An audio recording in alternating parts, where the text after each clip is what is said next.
نہیں کرتے اور نہ ہی کسی میں نقص کرتے ہیں۔ ہم ہر اس شخص سے نفرت کرتے ہیں جو صحابہ کرام سے نفرت کرے، ان سے بغض رکھے، ان سے کینہ رکھے، اور ہم ہر اس شخص سے محبت کرتے ہیں جو اللہ کے رسول صلی اللہ علیہ وسلم کے صحابہ سے محبت رکھتا۔ صحابہ سے ایمان یہ دین ہے، ان سے محبت یہ جنت پانے کا کیا ہے؟ ذریعہ ہے۔ تو میرے بھائیو اور دوستو، یہ ہے عقیدہ اہل سنت والجماعت کا۔ ہاں، ہم اس بات کو تسلیم کرتے ہیں کہ صحابہ کرام رضوان اللہ علیہم اجمعین تمام کے تمام ایک درجہ کے نہیں تھے۔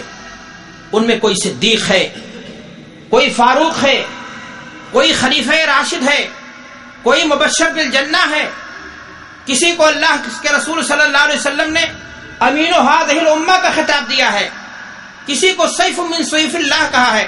لیکن میرے بھائی اور دوستو، اللہ کے رسول صلی اللہ علیہ وسلم کی احادیث جملہ صحابہ کے بارے میں، یہ تو اپنے آپس میں ان دونوں آپس میں ایک دوسرے کے کیا ہیں؟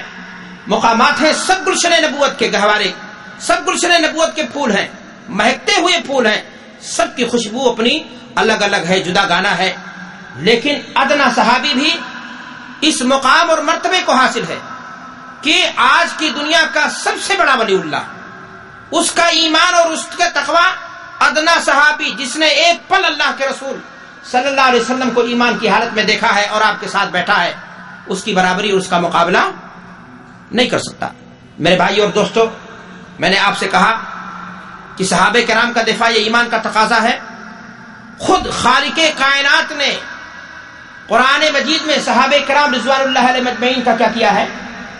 دفاع کیا ہے۔ میرے پاس وقت بہت مختصر ہے، میں آپ کے سامنے قرآن مجید کی ان ساری آیتوں کو جو صحابہ کرام کے دفاع کے تعلق سے ان کی خوبیوں، ان کی خصوصیتوں کو بیان کرتی ہیں، سب کو نہیں بیان کر سکتا۔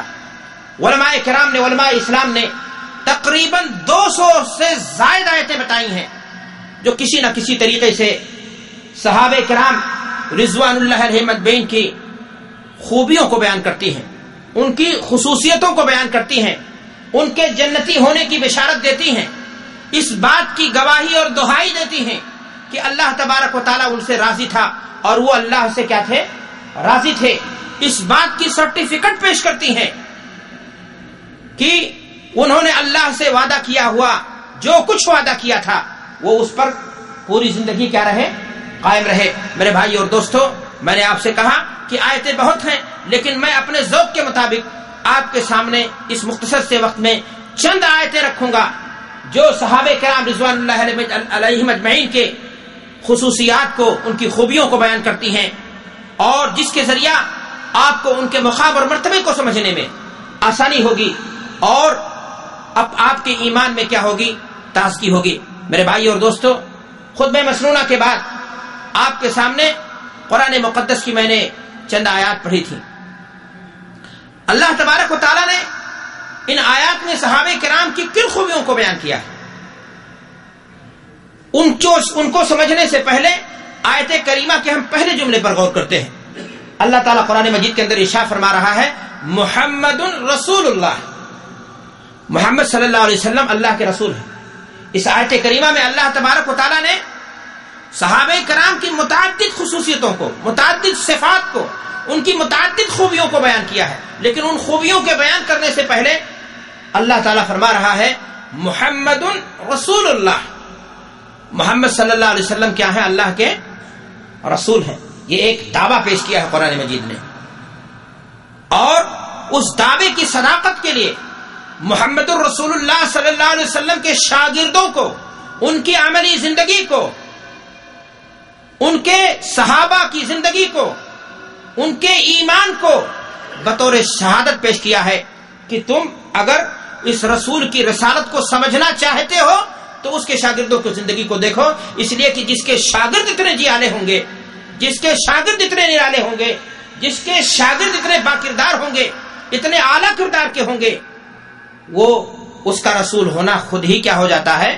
واضح ہو جاتا ہے۔ وہ میرے بھائی اور دوستو، آیت کریمہ کے اس جملے سے آپ کہہ سکتے ہیں کہ اللہ کے رسول صلی اللہ علیہ وسلم کی رسالت کو سمجھنے کے لیے صحابہ کرام کی عملی زندگی کو بھی دیکھنا آپ کے لیے کیا ہوگا؟ گویا ان کی عملی زندگی رسول کریم صلی اللہ علیہ وسلم کی رسالت و نبوت کی صداقت کے لیے، سچائی کے لیے عملی گواہی ہے کہ وہ نبی آخری نبی برحق تھا، جس کے یہ اتنے عمدہ کیا تھے؟ صفات کے حاملین شاگرد تھے۔ اللہ تعالیٰ نے قرآن مجید میں آگے فرمایا محمد رسول اللہ کہہ کر کے آگے صحابہ کرام کی صفات کو گنا رہا ہے کہ دیکھو یہ محمد جو اللہ کا رسول تھا، جس کے ساتھ ہی کتنے عمدہ صفات کے تھے۔ والذین آمنوا معہ، جو اس رسول پر ایمان لائے ان کی خوبیوں کو دیکھو۔ اشداء علی الکفار رحماء بینہم، پہلی خوبی ان کی بیان کی گئی کہ وہ کافروں کے لیے سخت ہیں، آپس میں رحم دل ہیں، ہو حلقہ آراں تو بریشم کی طرح در، رزم حق و باطل ہو تو فولاد ہے مومن۔ اللہ اکبر۔ یاد رکھیں ایک انسان کے اندر دو چیزیں ایسی ہوتی ہیں کہ اگر وہ پیدا ہو جائیں، دو صفتیں ایسی ہوتی ہیں کہ اگر وہ پیدا ہو جائیں تو انسان زیادہ حق سے ہٹ جاتا ہے، حق کی ڈگر کو وہ چھوڑ دیتا ہے۔ بیجا غصہ، بیجا محبت، دونوں چیزیں ہی انسان کو انصاف کرنے سے روک دیتے ہیں، حق کی راہ میں رکاوٹ بن کر کے کھڑی ہو جاتی ہے۔ ایک انسان بیجا غصہ ہو تو بھی غلط ہے، اور ایک انسان بیجا محبت کرے، محبت میں غلو کرے، چاہے وہ محبت رسولوں کے ساتھ ہو یا اللہ کے نیک بندوں کے ساتھ ہو، اگر اس میں غلو ہے تو انسان زیادہ حق سے کیا ہو جائے گا؟ ہٹ جائے گا۔ لیکن قرآن مجید نے صحابہ کرام کے بارے میں بتایا کہ ان کی یہ دونوں چیزیں اللہ کے رضا اور پسند اور اللہ کی چاہت کے تابع ہو گئی تھی۔ صحابہ کرام غصہ اس پر ہوتے تھے جس پر اللہ غصہ ہوتا تھا، ان کی ناراضگی اس پر ظاہر ہوتی تھی جس پر اللہ ناراض رہے، اور اس سے وہ محبت کرتے تھے جس سے اللہ کیا کرتا تھا؟ محبت کرتا تھا۔ میرے بھائی اور دوستو، میرے ان دعووں کو آپ سمجھ سکتے ہیں سیرت کی ان کتابوں کو پڑھ کر کے، تاریخ کے ان صفحات کو اٹھا کر کے کہ باپ کا قاتل ہے، سامنے کھڑا ہے، لیکن اسلام لا چکا ہے، کلمہ توحید کی نعمت سے سرشار ہو چکا ہے، بیٹا اپنے باپ کے قاتل کو اپنے سامنے پاتا ہے، لیکن ان کا غصہ اللہ کے مرضی کے مطابق، وہ غصہ اسی پر ہوتے ہیں جس پر اللہ، وہ اسلام کے حلقے میں داخل ہو چکا ہے، اس کے باپ کا قاتل ہے، لیکن بیٹا اس کے خلاف تلوار نہیں اٹھاتا۔ آپ کو دوسری چیز بتاؤں، دوسری صفت بھی آپ ان کے اندر دیکھیں کہ آپ سیرت کی کتابوں کو اٹھا کر کے دیکھیں کہ باپ سامنے کھڑا ہے لیکن وہ کافر ہے، بیٹے نے تلوار اٹھا کر کے باپ کی گردن کے مارنے کے لیے اپنے آپ کو کیا کر لیا؟ تیار کر لیا۔ اشداء علی الکفار رحماء بینہم، وہ کفر کے لیے بڑے سخت تھے، باطل کے لیے وہ سخت تھے، حق کے لیے وہ نرم تھے، آپس کے لیے وہ بڑے رحیم دل تھے۔ ان میں آپس میں تباغض، ان کے سینوں میں کینہ، ان کے سینوں میں کپٹ نہیں ہوا کرتی تھی۔ وہ جب سوتے تھے شام کو تو اس تمام لوگوں کو معاف کر کے اس انداز سے سوتے تھے کہ ان کے سینوں میں کوئی کینہ کسی کے لیے باقی نہیں رہتا تھا۔ اللہ تعالیٰ آگے فرما رہا ہے اشداء علی الکفار رحماء بینہم تراہم رکعا سجدا یبتغون فضلا من اللہ ورضوانا۔ آپ غور کیجئے، اللہ تعالیٰ صحابہ کرام کی دیگر صفات کو بیان کر رہا ہے۔ ان کی تیسری صفت کیا تھی؟ تراہم رکعا سجدا، وہ دن میں حق کی تلوار لے کر کے باطل کے خلاف نبردآزما ہوتے تھے، لیکن جب رات آتی تھی، رات کا سناٹا ہوتا تھا، نیند پوری ہو جاتی تھی، تراہم رکعا سجدا، ان کو دیکھو گے تم رکوع کی حالت میں اور سجدے کی حالت میں۔ یبتغون فضلا من اللہ ورضوانا، یہ بات غور کرنے کی میرے بھائیوں، اللہ قرآن مجید کے اندر فرما رہا ہے ان کا رکوع، ان کا سجدہ مکر و فریب کی چادر اوڑھے نہیں تھا، وہ کسی دنیا کی چاہت میں، دنیا کی لالچ میں، دنیا کی خواہش میں، دنیا طلبی میں کسی کو خوش کرنے کے لیے وہ رکوع اور سجدے کی حالت میں نہیں تھے۔ ان کا سجدہ، ان کا رکوع اللہ کی بارگاہ میں شرف قبولیت پا گیا. یبتغون فضلا من اللہ ورضوانا، وہ اپنے سجدے کے ذریعہ، وہ اپنے رکوع کے ذریعہ کیا چاہتے تھے؟ اللہ کے فضل کے متلاشی تھے. سیماہم فی وجوہہم من اثر السجود، سیماہم فی وجوہہم من اثر السجود، سجدے کے نشانات سے وہ دور سے کیا کر لیے جاتے تھے؟ پہچان لیے جاتے تھے. اللہ اکبر. بلال حبشی کالے تھے لیکن ایمان کی نورانی حرارت کی بنیاد پر چہرے میں تازگی تھی.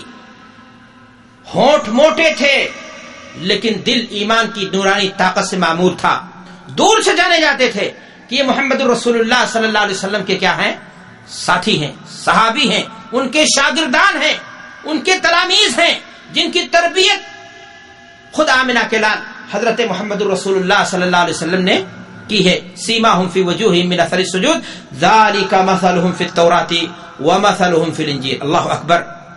کتاب اللہ کی نازل ہو رہی ہے موسیٰ علیہ السلام پر، کتاب اللہ کی نازل ہو رہی ہے عیسیٰ علیہ السلام پر، لیکن ناموس صحابہ زندہ باد،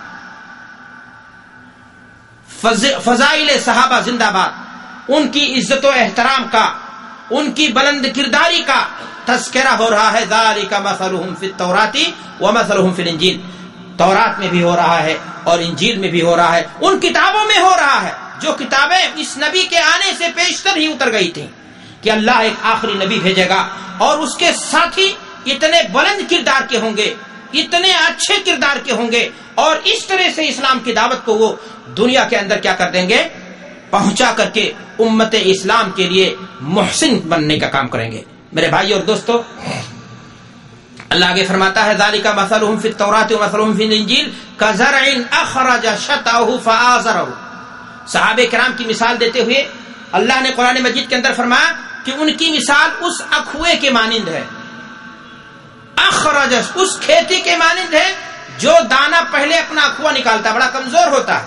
صحابہ کرام پر بھی ایک دور ایسا گزرا کہ وہ اپنی چاہت کے مطابق مکہ میں نماز نہیں پڑھ پاتے تھے، اذان نہیں دے پاتے تھے، کمزوری کا یہ عالم تھا کہ لوگ دوڑاتے تھے.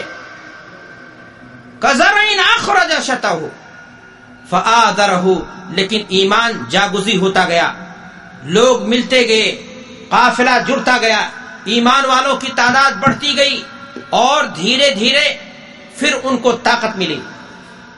فاستغلظ فاستوى على سوقه، اور وہ دن بھی آ گیا کہ جس طرح اخوا نکل کر کے تنا بنتا ہے اور تنا ڈنٹھل بن کر کے پھر بالی لے کر کے لہلہاتا ہے، محنت کرنے والے کو خوشی دیتا ہے. کسان جب اپنی کھیتی کو، اپنے کھیت کو دیکھتا ہے کہ بالیوں سے لہرا رہا ہے تو خوش ہوتا ہے، ہمارے اس کا سینہ خوشی کے مارے پھول جاتا ہے.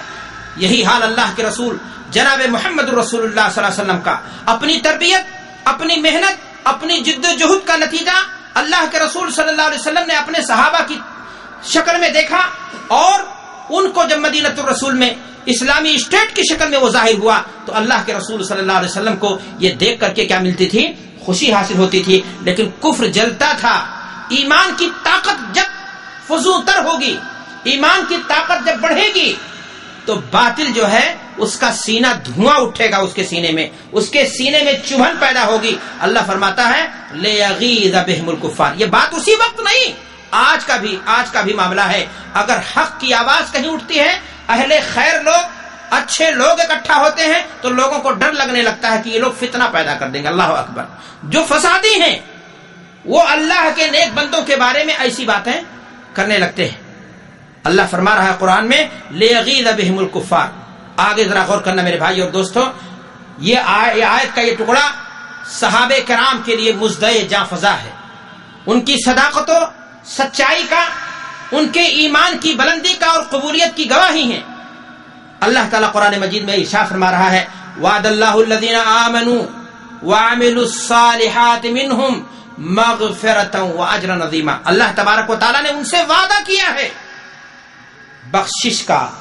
لوگوں، صحابہ کے خلاف اپنی قلم کو جنبش دینے والوں، اپنی زبان کو جنبش دینے والوں، جس سے ناموس صحابہ پر آنچ آئے، صحابہ کے مقام اور مرتبے پر جس کتاب سے آنچ آئے اس کتاب کو رڈی کے ٹوکری میں ڈال دینا چاہیے. اللہ فرما رہا ہے کہ اللہ نے انہیں انعام دیا ہے. کیا دیا ہے؟ بخشش کا. اگر ان سے گناہ اور غلطی انسانی اور بشری تقاضے کے مطابق سرزد ہوئی بھی ہے تو اللہ نے اسے کیا کر دیا ہے؟ معاف کر دیا ہے. اور ہم بحیثیت اہل سنت والجماعت کے ہمارا عقیدہ ہے کہ صحابہ کرام انسان تھے. جس طرح ان کے درمیان تفاوت تھے، سارے کے سارے صحابہ ایک درجے کے نہیں تھے.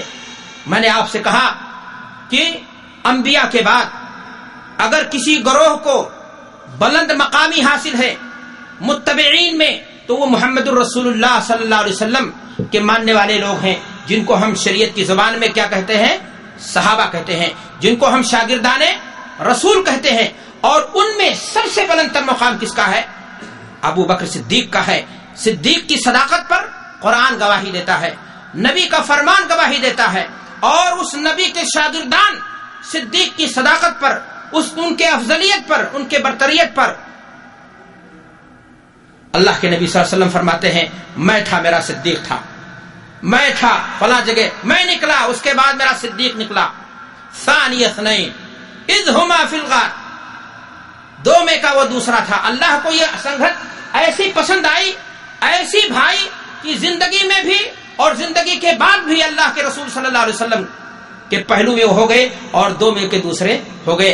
حضرت عمر رضی اللہ تعالیٰ عنہ نے ایک مرتبہ کہا تھا اللہ کی قسم، غار کی رات میں ابو بکر نے جو اللہ کے رسول صلی اللہ علیہ وسلم کا ساتھ دے کر کے جو اس کو فضیلت حاصل ہو گئی، زندگی بھر کی ساری قربانیوں کو میں دے کر کے بھی وہ مقام حاصل نہیں کر سکتا. تو میرے بھائی اور دوستو، ہم اس بات کو تسلیم کر